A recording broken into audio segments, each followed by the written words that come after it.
Spoštovani predsednik, hvala za dano besedo. Kolegice in kolegi, pred nami je ponovno odločanje o predlogu zakona o nepremičninskem posredovanju. Seveda, mislim, da je vsem poslankam in poslancem jasen signal, glede na to, da je bil izglasovan veto v Državnem svetu, nas opozarja, da je nesmiselno hitenje na področju tega zakona, predvsem nas pa opozarja, da je ta zakon nekvaliteten in gre v škodo vseh uporabnikov tega zakona. Naj navedem nekaj poudarkov, zakaj v Slovenski demokratski stranki ne moremo dati podpore temu zakonu.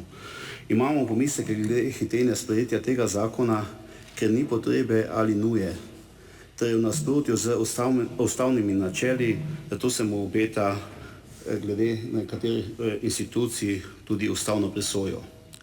Ker omejitev višine plačila za posredovanje je potrebno pretehtati z vidika svobode gospodarske pobude. Regulacija cen ni smiselna, saj udeležba nepremičninskega posrednika preprosto ni obvezna. Uvedba novih regulacij za potrošnika ne bo ugodna, saj s takšnim omejevanjem nepremičninski posredniki ne bodo spremljali poslovnih nizkih vrednosti, potrošniki bodo tako na slabšem, pravna varnost bo nižja, siva ekonomija se bo pa povišala. Ker ni opravljene temeljite analize, kakšen je obseg sklenjenih pogodb, kakšno je povprečno plačilo posredovanj ter kakšna je povprečna najemnina stanovanj.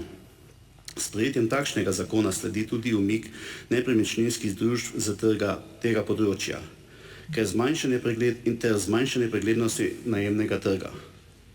Glede na omejitev poslovanja nepremičninskih družb bi bilo prav, da se pred sprejetjem takšnega zakona pridobi stališče Evropske komisije, saj je Slovenija članica Evropske unije. Slovenski demokratski stranki tudi na današnjem glasovanju ne bomo morali dati podpore takšnemu zakonu. Hvala za vašo pozornost.